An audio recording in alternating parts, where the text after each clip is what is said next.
저희가 요즘 창세기를 묵상하고 있습니다. 창세기는 책의 명칭도 그렇게 되어 있지만 하나님께서 세상을 어떻게 창조되었는가, 또 바꿔서 말하면 이 세상은 어떻게 만들어지게 되었는가에 대한 이야기를 해주고 있습니다. 그리고 인류가 어떻게 시작되었는가, 세상에서는 진화론을 얘기하죠. 자그마한 세포부터 시작해서 거기서부터 시작해서 점점 진화해서 유인원으로, 그리고 유인원이 이제 사람으로 진화됐다, 이렇게 이야기를 하지만 성경은 분명하게 인간이 하나님에 의해서 창조되었다, 이렇게 말씀하시고, 또 그 인류가 어떻게 번성하고 또 어떻게 여러 민족과 나라들로 형성되고 또 언어들이 어떻게 이렇게 여러 언어들로 바뀌게 되었는가에 대한 것을 알려주고 있습니다. 그렇지만 이 모든 것들보다 더 중요한 것이 무엇이냐면, 하나님의 형상을 따라 창조된 인간이 왜 하나님을 떠나게 되었는지, 왜 죄악 가운데 거하게 되었는지, 이 부분을 이야기하고 있습니다. 왜 이 땅에 죄가 들어왔고 하나님을 떠나서 하나님에게 버림받고 또 하나님의 진노를 사게 되었는지, 하나님과 인간이 왜 서로 거리감을 갖게 되었는지, 이 부분에 대해서 말씀해주고 있습니다. 결국 그래서 인간이 하나님의 말씀을 거역하고 죄를 지음으로 말미암아서 하나님과 분리될 수밖에 없었습니다. 왜냐하면 하나님은 거룩하신 분이시고 완전한 의를 가지신 분이신데, 그 완전한 의와 거룩함을 가지신 하나님께서 죄를 가지신 인간과는 함께할 수 없기 때문입니다. 그분이 우리 인간과, 죄악이 있는 인간과 함께하면 하나님의 의가 손상되는 거거든요. 하나님의 거룩하심이 훼손되는 것이거든요. 그렇기 때문에 하나님과 인간은 결국은 분리될 수밖에 없는 상황이 되고 말았습니다. 그런데 하나님은 죄를 지어서 하나님을 떠나간 인간을 사랑하셨기 때문에, 하나님께서 만드신 존재들이기 때문에 이 인간을 구원하시기 위해서 위대한 계획을 세우십니다. 그것이 뭐냐면 바로 자신의 독생자이신 삼위일체 하나님 중에 한 위이신 예수 그리스도를 이 땅에 보내셔서 우리 인간들을 구원하시겠다라는 계획입니다. 그리고 이 계획을 그분의 마음속에 품으셨을 때 인간에게 여러 가지 징조를 통해서 보여주시기 시작했습니다. 그래서 창세기에서는 인간이 자기 죄를 짓고 나서 부끄러워하고 수치감 때문에 떨고 있을 때에 그들이 스스로 지어 입은 자기의 수치를 가리려고 했던 그 무화과 나뭇잎을 다 버리시고 가죽옷을 지어 입으셨습니다. 한 짐승의 피를 흘려야만 입을 수 있는 가죽옷을 지어 입으셨죠. 그리고 그 수치심을 가리시게 하는 하나님의 모습은 예수 그리스도께서 마치 짐승이 피를 흘렸던 것처럼 그분께서 피를 흘리시고 돌아가심으로 말미암아 우리의 죄를 다 사하실 것이다 라고 하는 징표로서 보여주신 것입니다. 자, 이러한 하나님의 계획이 있었는데, 구원 계획이 있었는데, 이 계획을 구체적으로 시작했던 첫걸음 중에 하나가 뭐냐면 아브람이라는 사람을 선택하신 것입니다. 물론 그 이전에도 하나님은 인간을 구원하시기 위해서 계속 계획을 갖고 계시고 그런 일들을 진행하셨지만, 너무나 이 땅에 죄악이 관영하다 보니까 그렇게 하기가 어렵어요. 그래서 한 사람을 택했죠. 노아라는 사람을 택하시고 노아의 가정을 통해서 민족을 이뤘는데, 그 민족들 자체도 또 역시 하나님 앞에 범죄할 수밖에 없는 그런 상황에 놓여져 있습니다. 그리고 그것이 가장 극대화된 것 중에 하나가 바벨탑을 쌓는 것이었습니다. 하나님을 거역하고 하나님과 자기 자신을 비견하려고 하는 그런 모습을 갖게 되었죠. 그래서 결국은 하나님께서 세상에 흩으시고 이제 하나님께서 본격적으로 구체적으로 이제 하나님의 계획을 발걸음을 옮기셨던 그 첫 걸음이 바로 아브람을 선택하신 것이었다라는 말씀입니다. 그래서 아브람은 나중에 아브라함이라고 그 이름을 바꾸게 됩니다. 하나님께서 아브람을 선택하셔서 이스라엘 민족을 이루게 하시고 이스라엘 민족과 하나님과의 관계, 지금 이스라엘 민족을 선택하셔서 이 이스라엘 민족을 향하신 하나님의 관계를 이 세상에 보여주심으로 말미암아 이 세상을 구원하시려고 하는 하나님의 청사질이 무엇인지를 보여준 것입니다. 그러니까 이스라엘 백성을 선택한 것은 이스라엘 백성들만 하나님의 자녀로 삼으시고 하나님의 백성으로 삼으시겠다라는 그런 의미가 아니라, 이 이스라엘 백성과 이스라엘과 하나님과의 관계를 세상에 보여주심으로 말미암아 하나님의 구원이라는 것은 이런 모양으로 만들어질 것이다 라고 하는 것을 보여주기 위한 하나의 모형, 모델이라고 할 수가 있습니다. 그래서 하나님은 아브라함을 선택하시게 되는데 그 내용이 창세기 12장부터 시작합니다. 그래서 여러분 창세기 11장까지에 있는 내용은 우리가 흔히 원역사라고 말해요. 인류의 시작과 또 세상의 시작, 언어의 시작, 나라의 시작, 족속의 시작들 이런 것들을 말해주는 지구 전체의 역사, 처음에 어떤 역사를 시작했는가를 보여주는 원역사라고 말하고, 이스라엘의 역사는 창세기 12장부터 구체적으로 시작하게 되는 것입니다.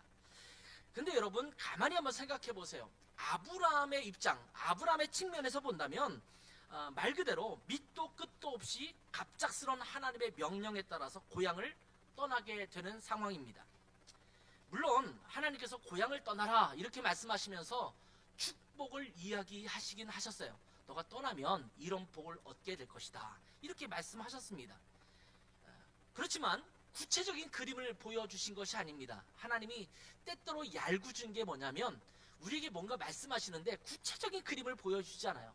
약간 추상적인 것 같은 느낌의 복을 우리 가운데 말씀하시긴 하지만 좀 명확하게 구체적으로 좀 잘 보여주시면 우리가 좀 담대하게 그것을 따라갈 수 있을 것 같은데 때로 하나님께서는 그렇게 하시지 않습니다. 하나님은 우리의 믿음을 계속해서 확인하고 싶으신 그런 분이십니다. 그래서 오늘 설교의 제목을 제가 뭐라고 정했냐면 아브라함이 서쪽으로 간 까닭은 이라고 잡아봤습니다. 여러분 이 제목이 어디서 좀 드름직한하죠? 여러분 영화 중에 하나가 있어요. 약간 불교색이 굉장히 짙은 영화입니다. 1989년에 제작된 영화이죠. 그는 절이 나오고 불교가 나오고 스님이 나오는 그런 영화인데 달마가 동쪽으로 간 까닭은 이라는 영화가 있습니다. 배영균 감독이 만든 영화인데 그 영화의 제목을 제가 패러디한 겁니다. 그러면 아브람, 달마는 동쪽으로 가는데 왜 이 아브람은 동쪽에서 서쪽을 향해서 가게 되었는가라는 말씀입니다. 자, 하나님의 말씀 앞에 어떻게 반응하느냐, 그리고 그것에 대한 아브람의 반응, 이런 모습을 가지고 우리에게는 많은 메시지를 주고 있습니다. 그래서 오늘은 창세기 12장의 말씀을 통해서 우리에게 주시는 교훈을 함께 나누려고 합니다. 자, 먼저 아브람이 고향을 떠난 이유가 무엇일까 한번 생각해 보면 좋겠습니다. 아마 여러분들도 고향을 떠나 사시는 분도 있죠. 예전에는 그 인구 이동이 그렇게 잦지 않았기 때문에 한 곳에서 태어나면 죽을 때까지 그 땅에서 사는 경우가 많았습니다. 특별히 아브라함 시대에는 이사를 간다라는 것은 거의 있지 않은 그런 일이었습니다. 유목민이라고 하더라도 어딘가 거처를 두고 주변을 쭉 돌다가 다시 그 자리로 돌아오는 것이 일반적인 삶의 형태였습니다. 그런데 아브라함은 정말 대이동, 지금으로 따지면 그 해외 이사 를 하게 되는 거죠. 국외로 이사를 하게 되는 그런 상황이 벌어진 것입니다. 자, 왜 자기의 고향을 떠나서 또 다른 지역으로 가게 됐을까요? 저는 충청남도 논산이 고향입니다. 논산에서 태어나서 제가 6살 때예요. 1968년 12월 달에 제가 서울로 처음 이사 왔습니다. 왜 왔는지 그 당시는 모르죠. 그냥 집에서 이사를 가니까 서울을 이사 온 거예요. 저희의 이삿짐은 3륜차, 바퀴 앞에 하나 달리고 뒤에 2개 달린 3륜차에 싣고 보내고 저희는 기차를 타고 쭉 이렇게 이사를 왔던 그런 기억이 납니다. 아마 큰 형이 이 김포공항에서 세관원으로 일했기 때문에 아마 그런 일과 여러 가지 포함해서 서울로 이사 왔던 것으로 보여집니다. 그래서 저는 1968년에 제가 서울로 처음으로 입성했습니다. 이유가 있겠죠. 아마 여러분 중에서도 지방에 살거나 다른 지역에 살다가 여러 가지 이유 때문에 다시 뭐 서울이나 또 경기도 지역이나 이런 쪽으로 이사 와서 사시는 분들도 있을 것입니다. 저 같은 경우는 독일로 가기도 했고 독일에서 다시 또 한국으로 오게 되는 참 쉽지 않은 결정을 해서 멀리 이렇게 이사를 하게 되는 그런 일들도 경험했습니다. 아마 여러분 성경 이야기를 조금이라도 아는 분들은 왜 아브람이 떠나게 되었는가를 알고 있을 것입니다. 왜 그랬을까요? 하나님의 말씀 때문에. 다른 이유가 아니라 자기의 경제적인 이득을 위해서 아니면 좀 더 안정된 삶이나 뭐 이런 것들을 위해서가 아니라 하나님께서 말씀하셨기 때문에 떠났다라는 겁니다. 1절에 보면 그렇게 말씀하셨잖아요. 여호와께서 아브람에게 이르시되 너는 너의 고향과 친척과 아버지의 집을 떠나 내가 내게 보여줄 땅으로 가라. 이렇게 말씀하십니다. 자기의 고향을 떠나고 집을 떠나고 아버지의 집을 떠나라는 겁니다. 그리고 내가 보여줄 땅으로 가라 라고 말씀하고 있습니다. 아브라함이 아버지와 함께 그 동네에서 잘 살고 있었는데 뜬금없이 떠나라고 말씀하고 있는 것입니다. 그러면서 떠나야 될 이유에 대해서 2절과 3절에 말씀하십니다. 내가 너로 큰 민족을 이루고 내게 복을 주어 내 이름을 창대하게 하리니 너는 복이 될지라. 너를 축복하는 자에게는 내가 복을 내리고 너를 저주하는 자에게는 내가 저주하리니 땅의 모든 족속이 너로 말미암아 복을 얻게 될 것이다. 이 말씀을 우리가 흔히 뭐라고 말하냐면 사명 또는 비전이라고 이야기합니다. 하나님께서 하란 땅에 거주하며 안정적인 삶을 살고 있는, 그 전에 보면 갈대아인의 우르에서 살다가 그 아버지에 의해서 이 하란 땅으로 이사하지 않았습니까? 그리고 하란 땅에 살고 있었던 그가 다시 이 가나안 땅을 향해서 가게 된 것입니다. 이 안정적인 삶을 살고 있는 아브라함에게 찾아오셔서 이제 이삿짐을 써라 이렇게 말씀하고 있는 것입니다. 내가 너를 통해서 할 일이 있다. 너에게 먼저 복을 줄 것이고 세상의 모든 민족이 너로 말미암아 복을 얻게 될 것이다. 그러기 위해서 너가 이산을 가라 이렇게 말씀하시는 것입니다. 자, 근데 여러분, 아브라함이 왜 고향을 떠나고 있습니까? 하나님의 명령 때문입니다. 하나님께서 말씀하셨기 때문에 떠납니다. 하나님이 주신 사명과 비전에 따라 움직이는 것입니다. 우리 하나님의 사람들은 하나님이 가라고 하면 가고 멈추라고 하면 멈추고 이사 가라고 하면 이사 가고 이사 가지 말고 여기서 눌러 앉아 살라라고 말씀하시면 그렇게 해야 합니다. 저는 신학교 시절에 교수님들이 정말 자주 했던 그런 이야기가 있었습니다. 목사는 항상 세 가지를 준비해야 된다 이렇게 말씀하셨어요. 너희가 목사가 될 건데 목사는 세 가지를 준비해라. 아마 신학교를 다니셨던 분들은 아마 이 이야기를 많이 들었을 것입니다. 첫 번째가 뭘까요? 설교할 준비를 하라는 거예요. 어디 가든지 너에게 설교시키면 설교할 수 있도록 준비하라는 거예요. 설교 준비 안 되는데 이런 핑계 대지 말아라. 어디든지 준비 안 되는데 목사님이시니까 설교 한번 해주세요 라고 말하면 설교할 수 있도록 준비하라고 이야기했습니다. 두 번째가 뭐냐면 언제든지 하나님께서 이사가라 하시면 이사갈 준비를 하라는 거예요. 이 이사갈 준비는 소리를 약간 부드럽게 하면 좋겠어요. 조금 약간 날카롭게 느껴지는데, 자, 이사갈 준비라는 것은 단순하게 집을 이사가는 정도가 아니죠. 목사에게 이사라는 것은 교회를 바꾸는 일입니다. 그렇잖아요. 보통 일반적으로 그 당시에 사택에 사는 목사님들이 많았는데 이사를 가라는 소리는 뭐예요?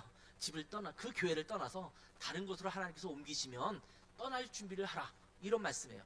오늘이라도 당장 교회에서 목사님 좀 우리 교회 이제 그만두셔야겠습니다. 그럼 갈 준비를 하라는 거예요. 마지막 세 번째가 죽을 준비를 해라.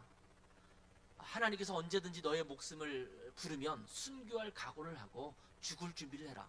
그래서 항상 저희가 신학교 때 들었던 것 중에 이 세 가지 준비를 하라고 그랬어요. 설교할 준비, 이사갈 준비, 죽을 준비. 이것을 하라는 이야기를 들었었습니다. 자, 이 말은요, 하나님께서 언제든지 말씀하시면 섬길 수 있도록 준비하라는 것입니다. 유용한 상태로 자기 자신을 준비하라는 것입니다. 하나님께서 아무리 말씀하셔도 여기가 좋사오니 이렇게 대답하지 말고 주저앉지 말라는 겁니다. 한국 IBM에서 근무하면서 경영혁신의 기획과 실무를 감당하다가 나중에는 구본형 변화 경영연구소라는 것을 세워서 연구도 하고 강연을 했던 구본형이라는 분이 있으십니다. 그분이 책을 쓴 것 중에 하나가 익숙한 것과의 결별이라는 책을 쓰셨어요. 근데 이 책은 뭐라고 말하고 있냐면 비전과 혁신, 발전을 향해 가려면 우리에게 익숙한 것들에 안주하지 말고 그 익숙한 것들을 떠나는 결단이 필요하다 이렇게 얘기했어요. 이 정도면 괜찮아, 나 안정적이야 이렇게 말하면 회사도 망할 수밖에 없고 공동체도 망할 수밖에 없고 자기의 개인의 삶도 망할 수밖에 없다라는 거예요. 이 안정된 것, 내가 안주하려고 하는 것, 이것에서 떠나려고 할 때 실제로 변화가 일어나는 거예요. 그러니까 우리가 나이가 들수록 안정된 것을 추구하잖아요. 바꾸는 걸 별로 좋아하지 않습니다. 이사도 안 가려고 하죠. 연세 드신 분들은 이 동네에 내가 익숙한 분들, 친구들 많은데 내가 여길 떠나서 어디로 가겠나 이런 생각을 할 수 있지 않겠습니까? 그래서 떠나려고 하잖아요. 내가 이 안정된 직장에서 잘 생활하고 있는데 굳이 이걸 그만두고 내가 다른 걸 할 것인가? 이런 생각을 하지 않습니다. 내가 목회를 하면서 안정적으로 지금 목양이 잘 되어 있는데 이 교회를 그만두고 다른 사역지를 찾아간다는 것도 사람들은 별로 좋아하지 않습니다. 물론 우리가 그리스도인이라면 무조건 내가 있던 자리를 떠나라 이렇게 말하는 것은 아닙니다. 무조건 떠나야 발전이다 이것도 아닙니다. 지켜야 할 자리는 지킬 필요도 있습니다. 어떤 때는 하나님께서 너 거기에 굳건하게 지켜 라고 말씀하실 때도 있거든요. 그 자리를 떠나지 마 이렇게 말씀하실 때도 있잖아요. 이스라엘 백성들에게 너 이 가나안 땅을 너에게 주었으니 이 자리를 지켜 이렇게 말했는데 가난과 기근과 여러 가지 궁핍함 때문에 애굽으로 갔다가 망하는 경우도 있지 않습니까? 어떤 때는 지켜야 할 자리를 지키는 것도 굉장히 중요합니다. 지켜야 할 소중한 전통은 지켜야 되고 분명한 진리는 반드시 지켜야 합니다. 그런데 지금 이 자리가 편하고 또 지금이 만족스럽고 지금의 일상이 익숙하다고 해서 하나님께서 새롭게 일하시기 위한 사명과 비전을 마다하고 주저앉아서는 안 된다라는 말씀입니다. 무조건 익숙한 것을 떠나서는 안 됩니다. 그러나 하나님께서 부르시면, 하나님께서 명하시면, 하나님께서 비전을 주시면 떠날 각오를 해야 합니다. 아브라함은 그러한 하나님의 말씀에 따라 익숙한 곳을 떠나게 되는 것입니다. 자, 그렇다면 그 다음 질문은 이것이 될 수 있습니다. 오케이, 떠나라고 했으니까 제가 떠나겠습니다. 그러면 어디로 갈까요? 우리는 오늘의 본문을 읽으면서 와, 하나님께서 아브라함을 축복하시고 큰 민족을 이루신다고 했으니까 아브라함은 좋겠다. 그러니 하나님의 말씀을 따라갈 수 있었겠지. 이렇게 생각하기가 쉽습니다. 근데 여러분 한번 바꿔서 한번 생각해 보면 좋겠어요. 거꾸로 한번 생각해 보면 좋겠어요. 자, 이미 잘 정착하고 있는 그 땅에서 하나님이 주시는 이 축복을 이룰 수는 없을까요? 여러분, 큰 민족을 이루고 모든 민족이 너로 인해서 구원을 받고 또 복을 이룰 것이다 라는 그 축복이 갈대아 우르 땅에서는 할 수 없는 일일까요? 하나님 땅에서는 할 수 없는 일일까요? 한번 생각해 보세요. 전능하신 하나님이 행하시고자 한다면 그 땅에서 할 수 있는 일이잖아요. 굳이 가나안 땅으로 멀리 가지 않아도 이미 가족들과 세를 이루고 있는 그 지역에서, 부유함을 이루고 있는 그 지역에서 하나님께서 선택하셔서 그 땅에서 이루셔도 될 것 아니겠습니까? 그러면 아브라함이 아니 알겠습니다. 하나님이 나를 통해서 그런 이 땅에 축복을 주시겠다라는 것도 이해하겠습니다. 그러면 이 땅에서 하시면 안 되겠습니까? 이렇게 말할 수 있잖아요. 사실 이 축복은, 아브라함에게 주시는 이 축복은 아브라함이 어디에 거주하든지에 대한 상관이 없는 그런 부분일 수가 있습니다. 그리고 그들이 나중에 도착한 땅이 어디냐면 가나안 땅입니다. 근데 가나안 땅이 정말 좋은 땅이냐? 갈대아 우르나 또 하란이나 이런 지역에 비해서 정말 기가 막히게 좋은 땅이냐? 그렇지만도 않습니다. 그러면 갈대아 우르 땅, 거기 우상이 득식을 하고 그런 땅을 떠나라고 한 것 아니냐? 이렇게 말할 수도 있겠습니다만 그 당시 아브라함 당시 가나안 땅은요, 우상이 득식을 한 그런 땅이었습니다. 그 땅도 여전히 하나님 앞에 죄악을 저지르고 있던 그런 민족들이 살고 있었던 그런 땅이라고 말씀하고 있는 것입니다. 그러니 이 가나안이라는 곳은 노아의 아들 함의 후손들이 가나안 아닙니까? 근데 여러분 기억하시죠? 창세기를 묵상하면서 여러분 아셨겠지만 창세기 9장 25절부터 27절에 있는 말씀을 쭉 읽다 보면 가나안은 노아가 어떻게 했어요? 축복한 것이 아니라 저주를 내렸습니다. 형제들의 종들의 종이 되기를 원한다. 이렇게 이야기했던 곳입니다. 야벳을 창대하게 하시고 셈의 장막에 거하게 하시고 가나안은 그의 종이 되게 하겠다. 이렇게 말씀하셨어요. 그러니까 가나안 땅이라는 곳이 복된 땅이 아닙니다. 저주받은 땅입니다. 하나님께서 저주하신 그런 후손들이 살고 있는 그런 땅입니다. 결코 좋은 땅이 아닙니다. 하나님, 지금 이곳에서 머물면서 이곳에서 하나님의 영광을 드러내고 이곳에서 큰 민족을 이루고 이곳에서 내가 창대하게 되어서 다른 민족들을 복받게 하면 안 되겠습니까? 이렇게 생각할 수 있지 않겠습니까? 지금 갈대아 우르가 어디입니까? 지금 지역으로 따지면 이라크, 이란 이쪽 지역입니다. 그러면 그 땅이 나쁜 땅이 아닙니다. 석유도 많이 매장돼 있고 지금 부유하게 살고 있지 않습니까? 사우디아라비아 이쪽이 다 좋은 땅입니다. 그러니까 사막은 많지만 그래도 부유하게 살 수 있는 그런 지역입니다. 그런데 그 땅을 다 내버리고 지금 이스라엘이 있는 그 지역, 풀과 또 숲풀은 좀 무성하긴 하지만 그렇다고 해서 그 땅이 뭐 자원이 많거나 그런 땅은 아니거든요. 갈대아의 우르가 원래 살던 곳이지만 그것을 떠나서 가나안 땅으로 가고 있다가 하란에 머물며 살고 있지 않았습니까? 거기서 아브람의 아버지인 데라는 죽습니다.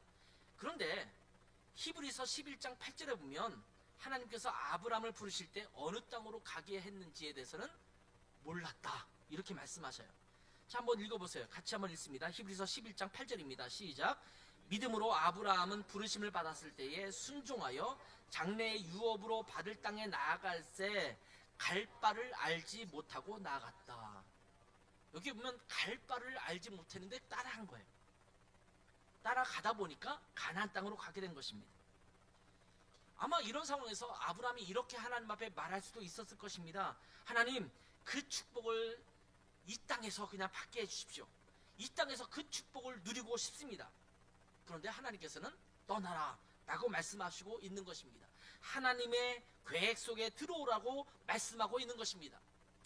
하나님께서는 어디서든지 어떻게 해서든지 하나님의 일을 하실 수 있는 분이십니다. 가나안 땅이어야만 되고 하란 땅이나 우르 땅에서는 안 된다, 이렇게 하시는 분이 아니시거든요. 그런데 하나님께서는 특정한 인물을 사용하셔서 특정한 시간에 특정한 장소에서 하나님의 일을 이루시기를 원하셨다라는 거예요. 그건 하나님의 주권입니다. 왜? 라고 물을 거 아닌 거예요. 하나님이 가라고 하면 가는 거예요. 하나님께서 그 땅에서 그렇게 이루시기를 원하셨다라고 하면 그곳에 가서 그 순종하면서 하나님의 일을 이루면 되는 것입니다. 하나님은 가나안 땅에서 이스라엘 민족을 세워가기를 원하셨습니다. 그래서 하나님은 긴 시간이 흐른 나중에도 모세를 통해서 이스라엘 백성들을 가나안 땅으로 다시 인도하잖아요. 가나안 땅에 살던 아브라함의 후손들, 야곱, 그들이 그 땅에 살고 있다가 요셉 때문에 가나안을 떠나서 애굽으로 가지 않았습니까? 애굽으로 가서 400년을 살았어요. 여러분, 애굽에서 하나님께서 큰 민족을 이루셨다면 또 어떤 일이 벌어졌을까요? 예를 들어서 이집트, 애굽에서 그들이 결속해서 수많은 민족을 이뤘던 그 이스라엘 민족이 그 왕권을 다 엎고 그 땅에서 이스라엘이라는 나라를 만들었다면 어쩌면 지금보다 낫지 않았을까요? 생각해보세요. 상상해보세요. 하나님께서 아브라함을 애굽에 보내셔서 아브라함의 후손을 애굽에 보내셔서 애굽 땅을 장악하게 하시고 그 땅에서 큰 민족을 이루게 했다. 그러면 어쩌면 지금보다 낫지 않았을까요? 이건 그냥 상상입니다만. 그런데 하나님은 모세를 부르셔서 다시 가나안 땅으로 가라고 말씀하십니다. 지금 아브라함은 어디로 갈지도 모르는 상황에서 길을 떠나고 있습니다. 여러분, 하나님은 아브라함을 어디로 부르시고 있는 것일까요? 아브라함은 어디로 가는 것일까요? 따라서 합시다. 하나님께서 인도하시는 곳. 네. 아브라함은 어디 가는지 몰라요. 하나님께서 인도하시는 곳으로 가는 것입니다. 한치 앞도 모르면서 길을 떠나도 아브라함은 분명한 마음의 정함이 있었습니다. 그게 뭐냐면 하나님께서 인도하시는 곳을 따라간다라는 거예요. 그러면 어떻게 그렇게 갈 수 있을까요? 하나님과 동행하면 됩니다. 하나님께서 그때그때 이끄신 대로 따라가면 됩니다. 우리는 자꾸 미래를 알고 싶어요. 지금 어떻게 하면 좋겠습니까? 어디로 가면 좋겠습니까? 왜 그렇게 가는 겁니까? 이렇게 물을 수 있잖아요. 그런데 하나님께서 그때그때 한 걸음씩 한 걸음씩 인도하시면 그 걸음을 따라가면 되는 겁니다. 저희 가족이 산티아고 순례길을 걸은 적이 있습니다. 약 320km를 걸었어요. 원래 전체를 주행하면 뭐 한 800km를 걸어야 되는데 저희는 시간이 그렇게 많지 않아서 40일 정도 걸어야 될 그 길을 20일 정도만 걸었기 때문에 반뚝 잘라서 320km를 걸었습니다. 이 스페인에 레온이라는 도시가 있어요. 레온이라는 그 스페인의 중간 정도에 있는 그 도시에서부터 이제 산티아고라는 지역까지 가는 거예요. 자, 어떤 말을 통해서 어떻게 산티아고까지 갈 것인가? 제가 뭐 스페인에서 사는 사람이 아니었고 스페인어를 잘 하는 것도 아니기 때문에, 잘하는 것이 아니라 모르죠. 아예 모르기 때문에 저희가 그 길을 가는 데서 어려움이 있을 수 있잖아요. 낯선 땅에 우리 가족 4명이서 걷는 거예요. 그럼 저희가 뭘 가지고 갔을까요? 물론 가기 전에 대충의 이런 루트를 통해서 가는 거다라는 생각을 하긴 했습니다만 저희 손에는 지도가 없었습니다.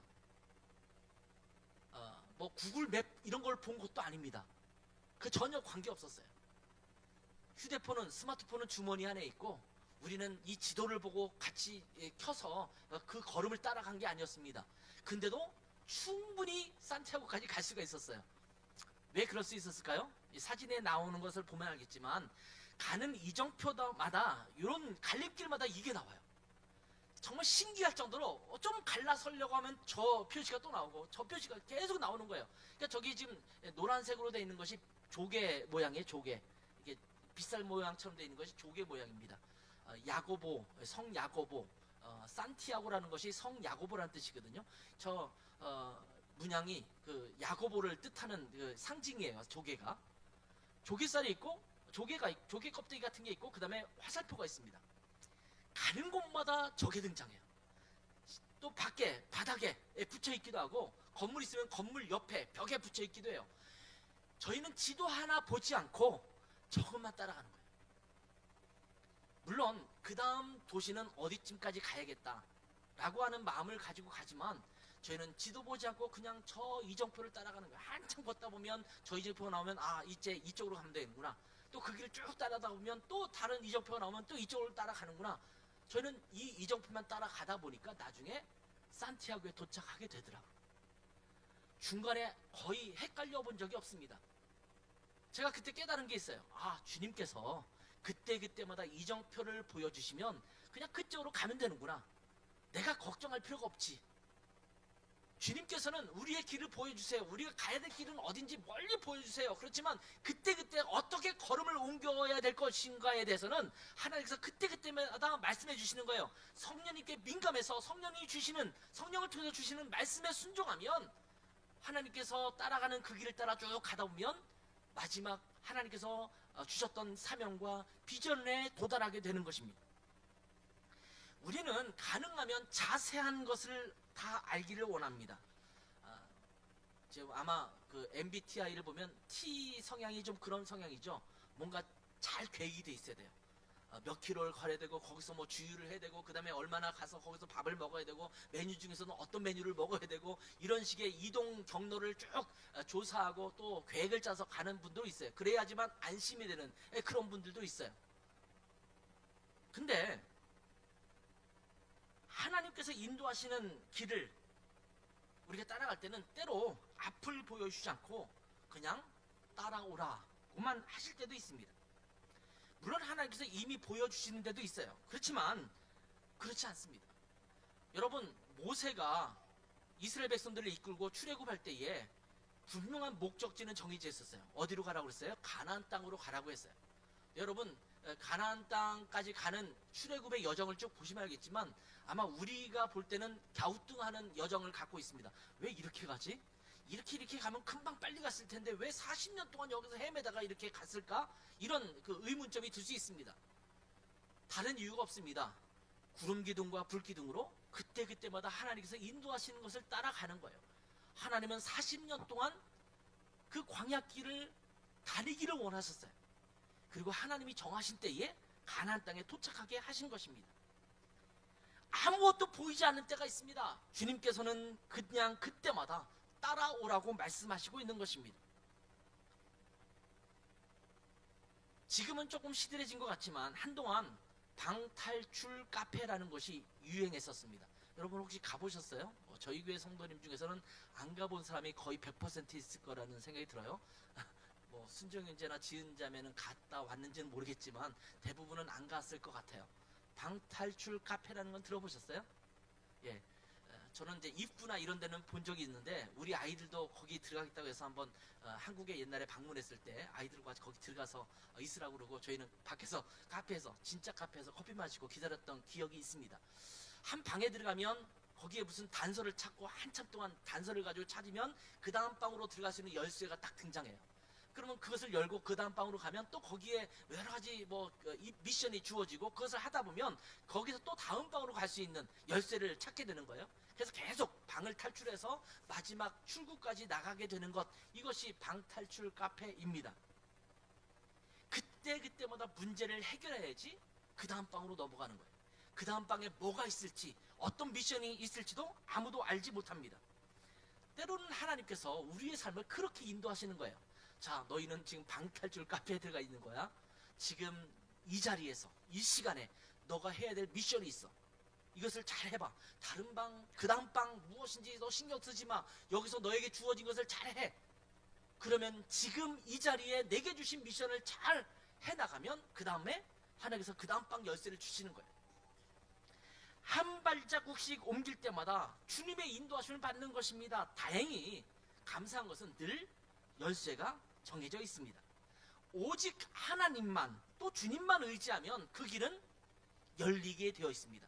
우리는 열쇠를 갖고 있는 거예요. 열쇠를 갖고 있지만 그 안에 내게 주신 미션을 잘 해결해 나갈 때 그 다음 방이 열리게 된 것입니다. 그런데 주님이 아닌 다른 곳에 눈길을 주면 엉뚱한 길로 가게 되어 있습니다. 오직 주님만을 의지하면서 하나님이 인도하시는 곳을 향해서 매일의 발걸음을 옮기는 여러분 되시기를 바랍니다. 저도 그렇게 살았던 것 같아요. 울릉도도 그래서 간 거고, 대전에 또 개척도 했고, 독일로 가게 된 것도 그렇고, 독일에서 한국으로 오는 것도 어쩌면 굉장히 모험이었는데 그렇게 오게 된 겁니다. 왜 가야 하는지, 무엇이 준비되는지 전혀 알지 못한 채 하나님께서 가라고 하시고 또 하나님께서 명하시면 그것에 따라 순종하는 것입니다. 제가 이렇게 걸어가면 나중에 하나님께서 마지막 그곳에 저를 도달하게 하실 줄 믿습니다. 자, 이 하나님의 인도하심을 받음에 있어서 굉장히 중요한 사실 하나를 더 기억했으면 좋겠습니다. 그것이 뭐냐면 예배를 잃지 마는 것입니다. 우리가 하나님의 인도하심을 받으면서 한 걸음씩 한 걸음씩 옮길 때마다 꼭 기억해야 될 것이 있습니다. 그게 뭐냐면 예배하는 것입니다. 자, 오늘 본문에 보면 7절과 8절의 말씀을 보게 되는데 다시 한번 같이 읽어보도록 하겠습니다. 7절과 8절 말씀입니다. 시작. 여호와께서 아브라함에게 나타나 이르시되 내가 이 땅을 내 자손에게 주리라 하신지라. 자기에게 나타나신 여호와께 그가 그곳에서 제단을 쌓고 거기서 베델 동쪽 산으로 옮겨 장막을 치니 서쪽은 베델이요 동쪽은 아이라. 그가 그곳에서 여호와께 제단을 쌓고 여호와의 이름을 부르더니, 여기 보면 가나안 땅에 처음 도착했을 때와 계속 또 동쪽으로 옮겨서 베델 또 아이 그 중간쯤에 도착해서 또 한 번 거주하게 되는 그런 장면들이 등장합니다. 근데 여기에서 반복적으로 등장하고 있는 내용 중에 하나가 뭐냐면 그곳에서 제단을 쌓고 라는 단어입니다. 다시 말하면 이 아브라함과 사라는 가는 곳마다 뭘 했다라는 거예요? 제단을 쌓았다라는 거예요. 그가 분명히 했던 한 가지 일, 제단을 쌓고 하나님 앞에 예배를 드린 것입니다. 여호와의 이름을 불렀더라. 이 말은 하나님을 향하여 그가 섰다라는 것입니다. 우리가 하나님의 인도하심을 받아 살아갈 때 우리에게 정말 중요한 하나의 요소가 있는데 그것은 예배를 잃지 않는 삶입니다. 많은 사람이 예배의 중요성을 잃어버립니다. 다른 일이 바쁘고 다른 일들이 더 중요하게 여겨지기 때문에 예배를 소홀하게 여깁니다. 여러분에게는 이 예배가 어느 정도의 우선순위에 와 있습니까? 저는 물론 우리가 개인적으로 예배 드리면 되지 라고 하기도 합니다만 아마 제 인생 속에서 예배는 굉장히 중요한 저의 미션이었던 것 같아요. 저는 어렸을 때부터 교회를 빠지는 것, 주일날 교회 가서 예배 드리지 않는 일은 거의 있을 수 없는 일이었던 것 같아요. 제 인생을 돌아볼 때 교회를 가지 않고 예배를 드렸다? 코로나 때 어쩔 수 없이 인터넷으로 예배 드려야 되는 그 상황을 빼놓고는 그렇지 않았던 것 같아요. 심지어 제가 고등학교 때 주일을 껴서 수학여행을 가게 됐는데 마침 주일날 불국사에서 불국사를 관람하는 날이었거든요. 그 점심시간에 자유시간에 몇 명의 친구들과 함께 어울려서 불국사 한쪽 구퉁이에서 성경 다 가져갔거든요. 성경책 펼쳐두고 예배를 드렸던 기억이 납니다. 제가 고등학생임에도 불구하고 그때 고1 때예요. 1학년 때 수학여행을 가는데 제가 예배를 인도했어요. 친구들 데리고 예배를 인도하고 제가 말씀도 전하고 그러면서 그 당시에 빨간색 옆에 칠해져 있는 그 성경책을 들고 가서 예배를 드렸던 그런 기억이 나요. 물론 불국사에서 예배 드렸다고 하니까 어떤 분들은 야, 다른 종교시설에 가서 그렇게 하는 거는 민폐 아니야? 이렇게 말씀하시는 분도 있을 수 있을지 모르지만 방해되지 않게 한쪽 구석에 저쪽 구석에 보이지 않는 그런 곳에 가서 예배를 드렸던 그런 기억이 납니다. 저는 예배를 뺀다는 것은 있을 수 없는 거예요. 다른 곳에 여행을 하더라도 예배를 드린 거예요. 산티아고 길을 갈 때에도 성당을 찾아봤는데 성당이 다 문을 닫으면 저희 가족끼리 숙소에 모여서 함께 예배를 드렸어요. 주일에 하나님 앞에 드리는 예배 그대로 하나님 앞에 그렇게 예배했습니다. 하나님의 인도하심을 받는 자라면 항상 예배하는 자여야 합니다. 항상 예배의 자리에 있어야 합니다. 이 예배, 하나님 앞에 제단을 쌓는 것, 하나님의 이름을 부르는 것에 대해서 이렇게 말하고 싶습니다. 예배가 무엇인가? 따라서 합시다. 하나님 앞에 있는 것. 예배는요, 하나님 앞에 나아가는 거예요. 하나님 앞에 나아가면 그분의 영광을 볼 수밖에 없잖아요. 그분의 존엄하심을 볼 수밖에 없잖아요. 영광스러운 하나님의 영광을 볼 수밖에 없잖아요. 창조주이신 하나님을 뵙는 피조물의 자세가 될 수밖에 없잖아요. 그럼 자연스럽게 나오는 것이 뭘까요? 그분 앞에 엎드리는 거예요. 어떤 위대한 분들을 보면 여러분이 그분들 앞에 갔을 때 주눅들잖아요. 가끔씩 보면 주눅들어요. 아주 정말 설교도 잘하시고 존경 만든 인품을 갖고 있는 그런 목사님들이나 이런 분들 앞에 가면 제가 이렇게 갑자기 이렇게 겸손해지잖아요. 그런 분들 앞에 가면 우리가 겸손하게 그분을 존경하는 마음으로 바라볼 수밖에 없지 않습니까? 이 하나님 앞에 있는 것이 예배입니다. 하나님을 향하여 있는 것입니다. 하나님을 주목하고 있는 것입니다. 시편 123편 1절과 2절을 볼까요? 여기 보면 이런 표현이 나옵니다. 하늘에 계시는 주여, 내가 주를 들어 주께 향하나이다. 상전의 손을 바라보는 종들의 눈같이, 여주인의 손을 바라보는 여종의 눈같이 우리의 눈이 여호와 우리 하나님을 바라보며 우리에게 은혜 베풀어 주시기를 기다리니이다. 이 상전이 나에게 무슨 명령을 내릴까? 어떤 것을 지시할까? 이것을 바라보면서 계속 그 주인의 손을 바라보는 거거든요. 그 주님을 향해 있는 거예요. 주인을 향해 있는 거예요. 예배라는 것은 그것입니다. 하나님 앞에 서 있는 거예요. 하나님을 바라보는 거예요. 하나님을 주목하는 거예요. 하나님 말씀 없어서 제가 듣겠습니다. 그 영광스러운 하나님을 경배하고 찬양합니다. 마치 여종이 주인이 뭔가를 지시하시거나 또 원하는 것이 있을까 해서 계속 주인의 손을 바라보는 것처럼, 그 주인의 지시에 민감한 것처럼 우리가 주님의 은혜를 바라보며 하나님의 인도하심을 바라보는 것, 이것이 하나님 앞에 서 있는 거예요.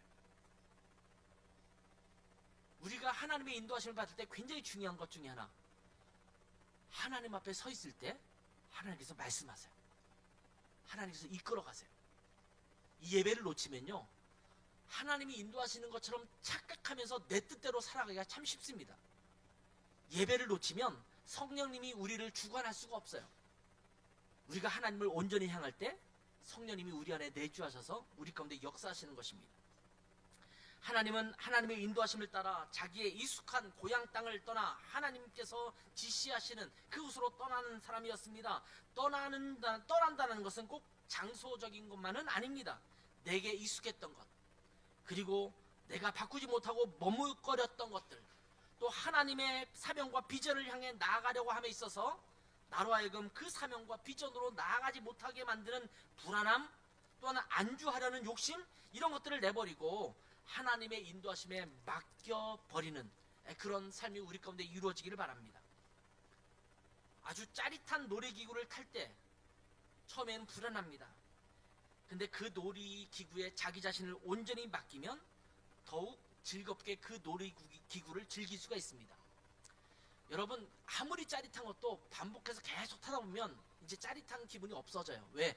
알고 있거든요. 아, 여기서는 이렇게 내려갈 거야. 이제 차선에 올라가지만 요 정도의 강도로 내려갈 거야. 그 다음에 이렇게 돌겠지. 이것을 몇 번 익숙하게 되면 그 짜릿함이 별로 없어져요.